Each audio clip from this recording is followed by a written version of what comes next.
তো আমরা ভদ্র লোকটির কাছে শুনবো তার কেমন লাগছে আজকে পহেলা বৈশাখের দিনে তার মেয়েকে নিয়ে ঘুরতে আসছে, বিস্তারিত শুনবো। অনেক ধন্যবাদ ঝলক ভাই। আজকে পয়লা বৈশাখ 1432।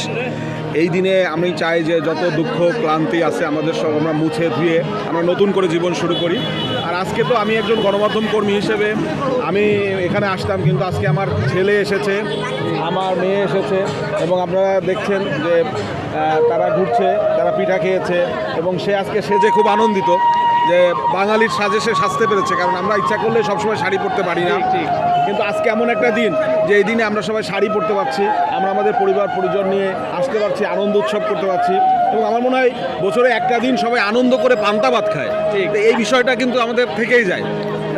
যেহেতু আমরা বাঙালি ওই যে যেমন সাজার চেষ্টা করি আর কি, এবং আমরা ওইটাকেই সারা বছর লালন করতে পারি সেই প্রত্যাশা রাখি এবং সবাই যাতে ভালো থাকে, সুন্দর থাকে এই প্রত্যাশা করি। আপনাকে অনেক ধন্যবাদ, শুভ নববর্ষ।